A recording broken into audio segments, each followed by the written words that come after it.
A new local event helps voters get up close and personal with candidates. There's more construction changes on a popular roadway, but drivers should be pleased with this announcement. And in sports, we'll take a look at what's happening this week in high school football. Newswatch starts right now.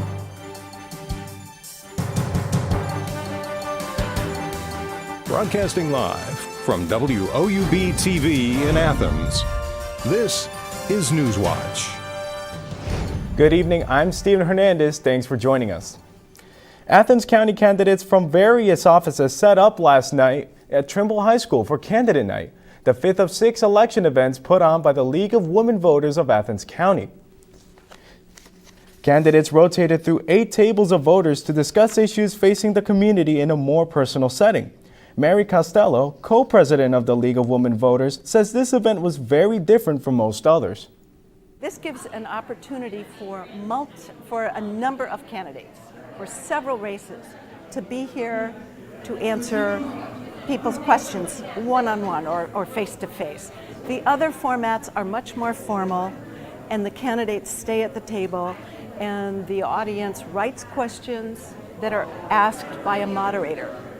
This way, people get to talk one-on-one. The final election event will be held next Tuesday at the Nelsonville Public Library with candidates for the 94th District Ohio House.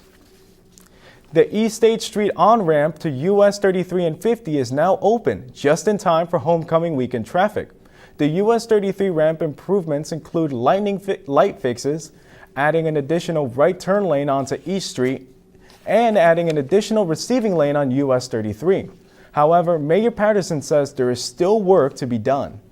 We're still, going to be doing milling and paving from where they left off near CVS and continue west down East State Street.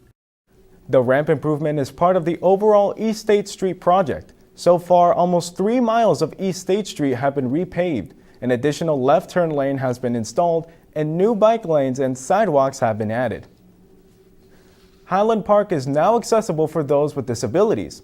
The last bit of ADA accessibility parts were installed. Andrew Chickney was the head of the project.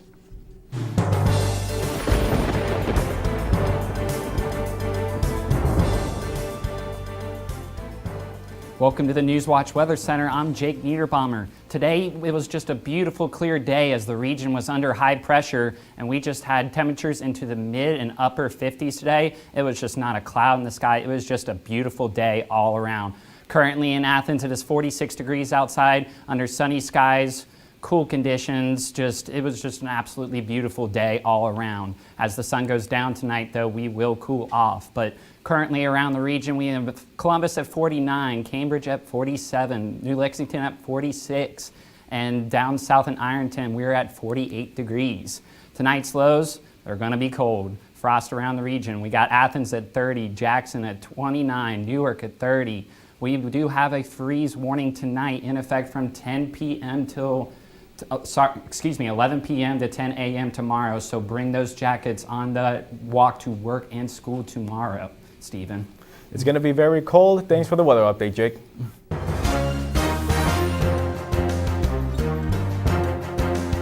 A Torah artifact worth around $30,000 was stolen from a hospital in Kentucky over the weekend. A Louisville man now faces charges. Connie Leonard has details.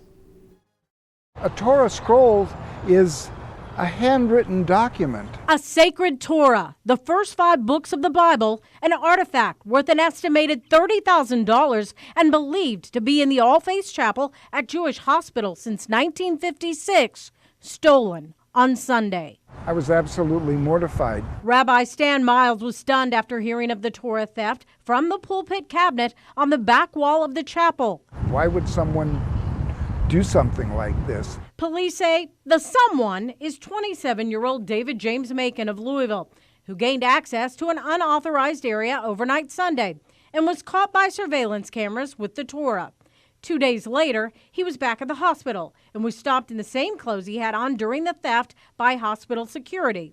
LMPD says pieces of the Torah were found on Macon's clothing. The rest found by a tree near the School of Dentistry. It is an object of great worth on many levels. Sunday's rain had many in the Jewish community terrified. It's a fragile document written on parchment with a quill pen and vegetable-based ink. It can take a scribe the better part of a year to write a Torah scroll. The rabbi went to inspect it. Thank God, the scroll, there are some smudges in it. The Torah needs repair, but it is absolutely usable. Back in safe hands, a scribe will be brought in to repair the cherished Torah. The holy objects of all faiths need to be protected. The Torah will be restored by a professional. Hospital officials say the Torah was in a high security area when it was stolen. Facebook will not be held legally responsible for a fatal shooting. A judge dismissed Facebook from a lawsuit brought by the family of a Cleveland man whose shooting death was recorded and shared on the social media platform.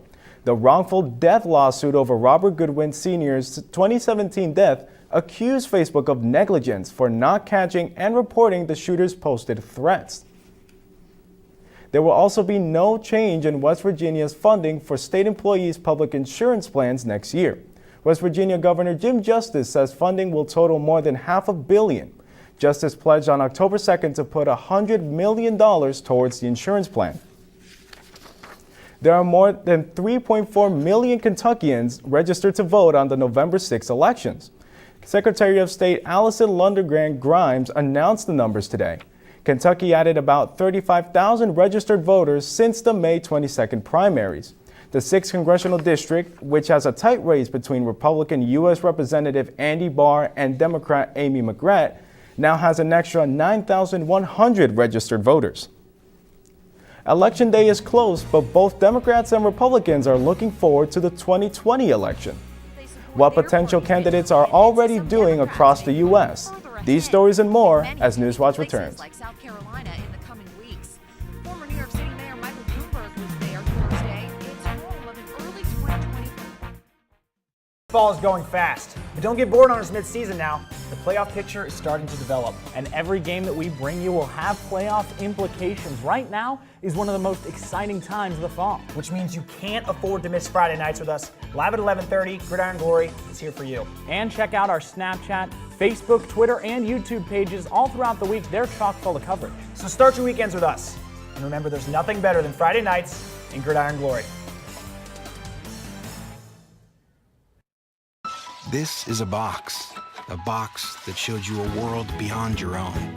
It was just a box, but the world has changed, and so have we. And now the box can be almost any size or shape. And you decide what you want to explore. Anytime, any place. Break out of the box with PBS. I'm such a huge fan of PBS. For my entire life, it's been our window into a world of the arts that isn't available anywhere else on TV. We learn about our numbers and our letters and singing through music, through the incredible children's programming they have. And then we grow up and we get to see the world of the arts, whether it's ballet or opera or Broadway, and so many other amazing moments that you wouldn't get anywhere else except for PBS. I loved Ken Burns' series on the Civil War. It was deeply impacting. I love history.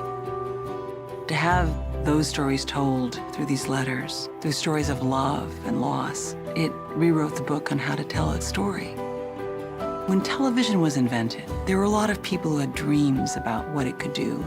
I think PBS still aspires for and often succeeds at reaching the highest ideals of what television could be.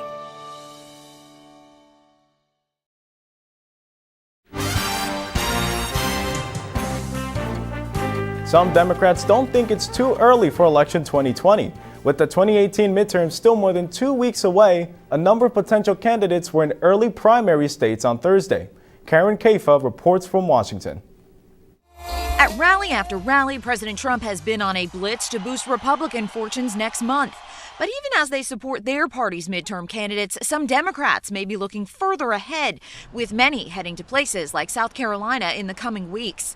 Former New York City Mayor Michael Bloomberg was there Thursday. It's home of an early 2020 presidential primary. The billionaire businessman, 1 week after announcing he'd re-registered as a Democrat, taking aim at the president on trade. I think the trade policies of this administration are disastrous for America. Also in the state Thursday, Senator Cory Booker of New Jersey. Right now, we are called to stand up and participate to ensure that we have a democracy to pass on to our children. Senator Kirsten Gillibrand of New York was headed for New Hampshire. For some weighing a 2020 bid, it's about introducing themselves to voters in early states and donors.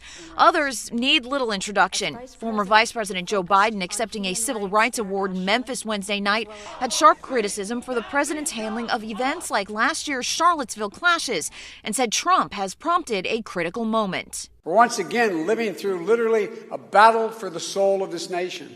President Trump may be campaigning for midterm candidates right now, but FEC filings this week showed his re-election bid has already raised more than $100 million for 2020. In Washington, I'm Karen Kafa. Right before midterms, President Donald Trump has a new interim assistant in White House counsel in the wake of Don McGahn's departure.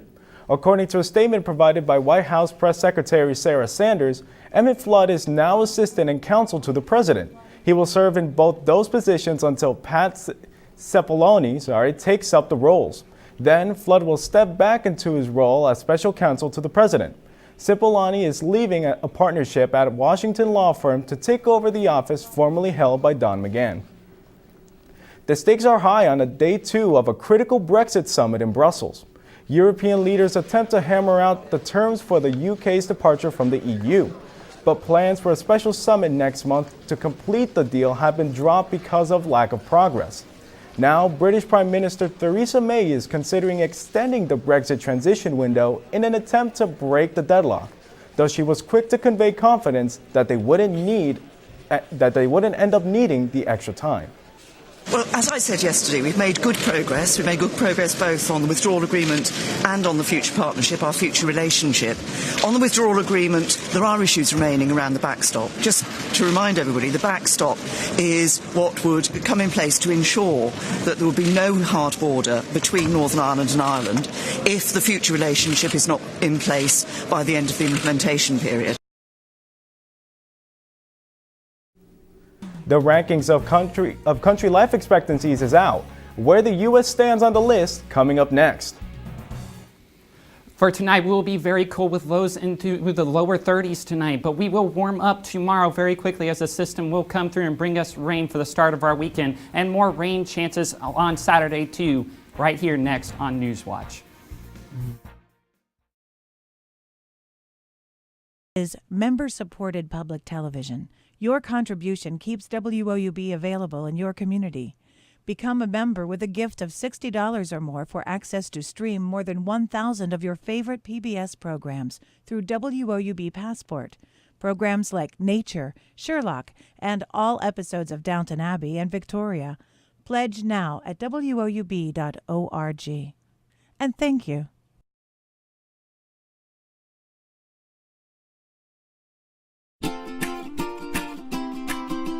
I love PBS because at the heart of everything PBS does is education. I use PBS not only in my home, but also in my classroom. It's kind of the idea of being the great equalizer for learning and for education. I'm a lifelong learner, and PBS has always been part of that journey for me. I love PBS because PBS supports teachers. They know what works for kids and what's best for kids, and that's why I love PBS. What are you doing? Possibilities. Your day is filled with them. Reach up, energy in the fingertips, collapse. TV, play Downton Abbey. And PBS helps everyone discover theirs.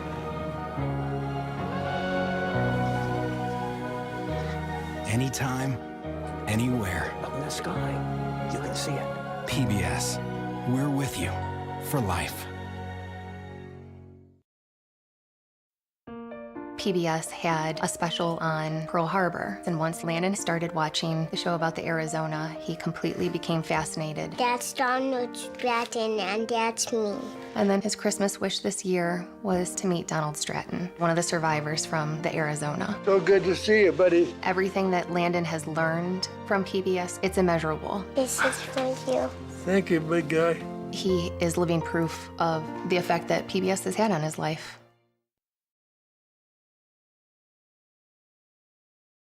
And weather.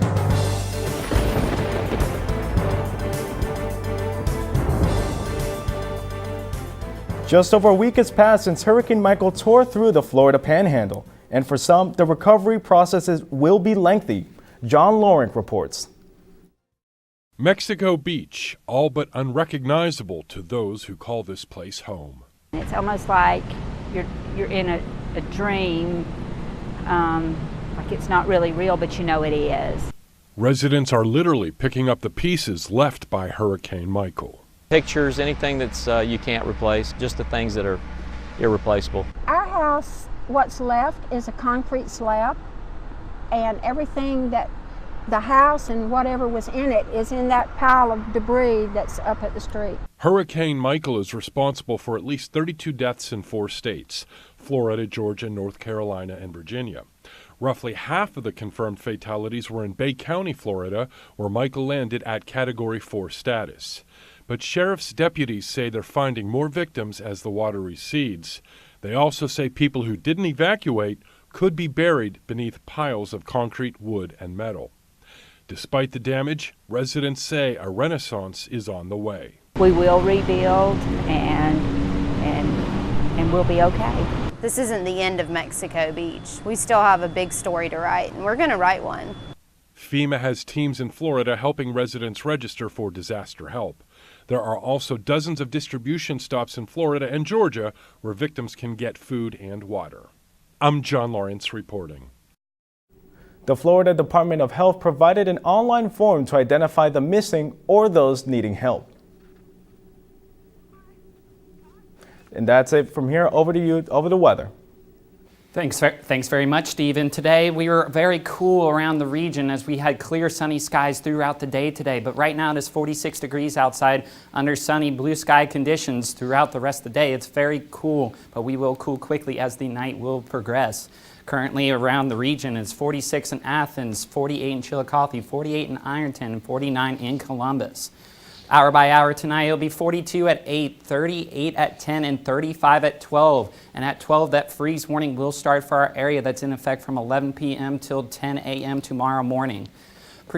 Right now, we're under an influence of high pressure around the region, giving us those cool skies, clear skies, no clouds at all, and giving us a very beautiful day as we go around. Same story happens tomorrow, as we will have the same pretty much forecast as we did today. Highs will be into the upper 50s into tomorrow. Going into tomorrow night, we do have those rain chances heading into the area as a cold front will move through. But looking at tomorrow, we'll be mostly sunny, mild. Temperatures will maybe reach 60 tomorrow, which will feel great for the fall time of the year. Tomorrow's highs around the region will be 58 in Athens, 62 in Ironton, 61 in Ripley, and 58 up in Columbus. Going into tonight, lows will be in the lower 30s to upper 20s around the region, and I will expect some spots to reach the upper 20s as we do have those clear skies, those calm winds, which is very ideal conditions for those frosty conditions to come around the region. Looking around the region, we have 29 in Jackson, 30 in Chillicothe, 34 in Columbus, 32 in Cambridge, just all around the lower 30s to upper 20s all around the region. As I said earlier, we are under a freeze warning tonight. Athens is way up there, but we're around the region, we're under some kind of frost advisory, freeze warning. It is just going to be chilly tonight and into tomorrow morning as we all go to work and school in the morning. As we go into the 7-day, we will reach 58 degrees tomorrow, and we will have those chances of rain later on in the day as the front will begin to move towards the region. On Saturday, we will still keep those chances around. If we do not have those rain chances, it will be mostly cloudy skies throughout the day.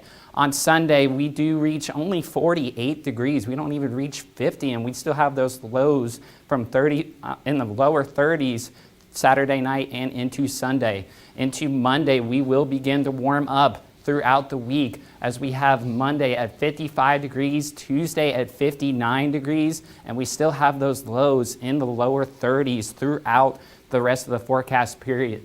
And then on Wednesday and Thursday, and maybe in early next week, we will have a chance of rain once again as we still stay in this fall-like pattern of mid-50s temperatures and lower 30 lows. So just enjoy the fall weather. We aren't very warm, and this is a good kind of fall weather to me here, Stephen. Yeah, let's just see how long the fall weather can last. Thanks for the report, Jake. A new report finds people from Spain will have the longest life expectancy by 2040. The study analyzed data from 2016 Global Burden of Diseases project and generated predictions. Researchers evaluated the impacts of diseases such as diabetes, HIV/AIDS, and cancers, as well as risk factors from diet and smoking. The news is not good for Americans.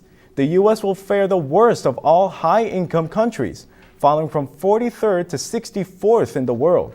The U.S. average life expectancy is now 79.8 years. That's a year longer than 2016, but it is not on pace with progress in other countries. New Centers of Disease Control report says fertility rates dropped over the past decade. Fertility rates dropped 12% between 2007 and 2017 in rural areas. It fell 16% in suburban areas and 18% in larger urban areas during the same time. The report also found first-time mothers are older on average. The research says that the generated trend held true across all races. How's it going, everybody? I'm Tyler Corbett. We have a preview of every Ohio sports game that is going down over the weekend. And there was some afternoon action at Chesapeake. We'll have a soccer recap for you, all coming up next on Newswatch. And stay tuned to WOUB. Here's a look at what's coming up tonight on your public television station.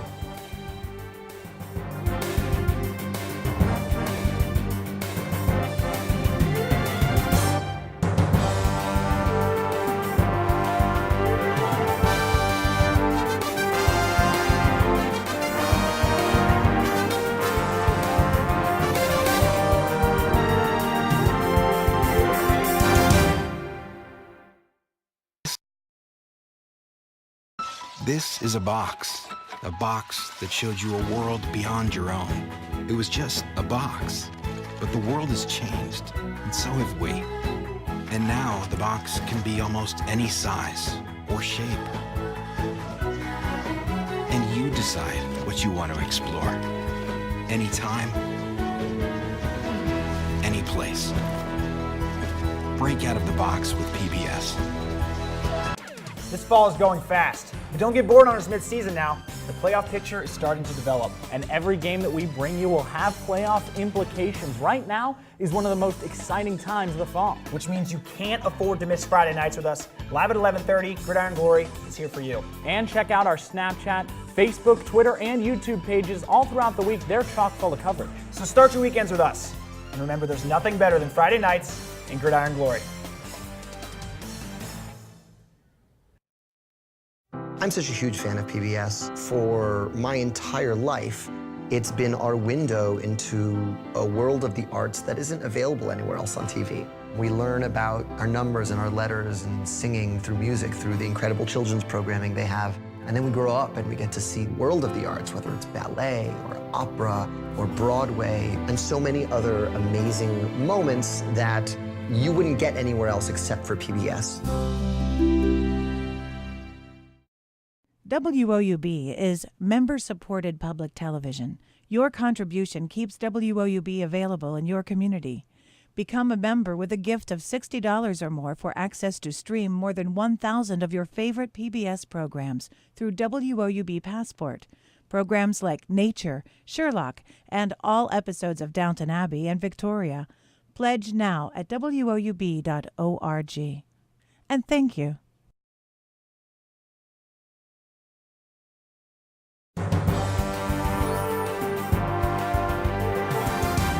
we had some afternoon action at Chesapeake, and the Bobcats came out hot.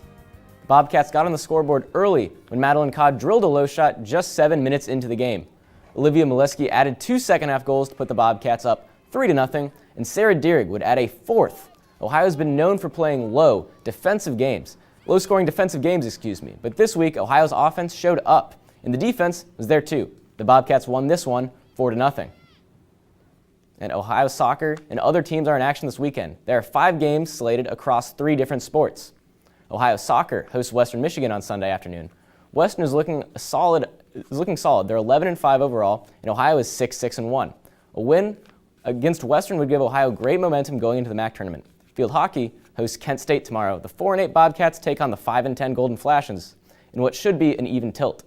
Kent State is 3-1 in conference and will be sure to give the 2-2 in the conference Cats a major test. Volleyball will host Western Michigan and Northern Illinois. The Bobcats are 3-5 and this weekend is a great chance for the Bobcats to get back to 500 and to get momentum for postseason play. Senior captains Katie Nelson and Jamie Kosorik are going to lead the team into the weekend. And another week of Gridiron Glory Pick'em is coming at you. My record sits at 21-8, and my colleague Paul Roth is at 23-3. Let's get right into the picks. We're going to start in the Ohio, and Alexander is in the midst of a solid season, and Warren has won 1 game in 2 years. I'll take Alexander. Athens, undefeated in the conference. River Valley has yet to win a game. So call me crazy, but I see Athens winning this one. I think Vinton County's defense will contain the Nelsonville York offense. Vinton County will win in a big upset as Cade Sibner scores the winning touchdown. And lastly, in the Ohio, Meggs travels to Wilson. The Marauders have the league's leading passer, and the Golden Rockets' defense is banged up. I see the Marauders winning this one. Over to the Hawking. Belpre has the league's leading rusher, Jesse Collins. And Eastern, they don't. I'll take the Golden Eagles. And Federal Hawking's last win came against Waterford, but that was 4 years ago, and Waterford has won 2 league titles in that time. Give me the Cats. Miller has the X factor in Colby Bartley. His air game carries the Falcons over South Gallia. Trimble and Southern, the league's 2 best offenses will match up, but Trimble also has the league's best defense. Defense often beats offense, and I see that being the case on Friday. And now lastly, the new look Cavs had their first game of the season last night against the Raptors, who are also sporting a bit of a different look. So Kawhi Leonard, maybe you heard of him. He's making his debut with the Raptors. His first game. Now he goes ISO with Tristan Thompson, 5-4-3-2. He lets one go right over this man. 2 points going the other way, putting the Raptors up early. Chetty Osman, though, tries to keep the Cavs in it. He bangs home a 3, and it's only a 10-point game. But the Raptors, you live by the 3, you die by the 3. The Raptors lived by it. Kyle Lowry with 3 of his 27 there. And then Kawhi Leonard, he's just killing the Cavs on his own. That's 3 more. He had 24 in his first game with the Raptors.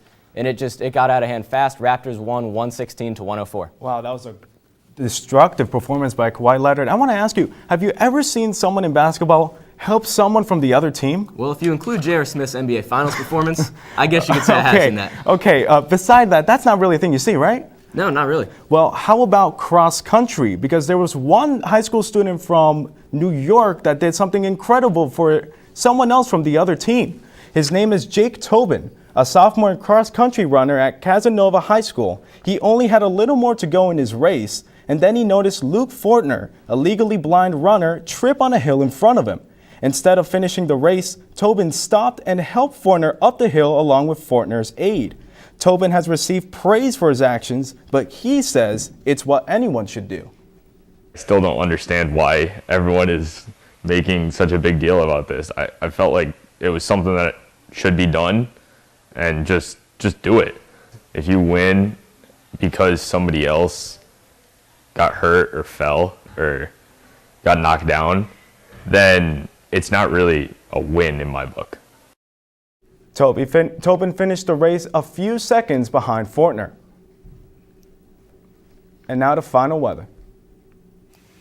For tonight, it'll be very cold around the region as we will stay cool around the region into the low and upper 20s tonight. Going into the next 7 days, we stay warm into the weekend, get those rain chances into next week, and sunny into next week. And this is all right here on Newswatch.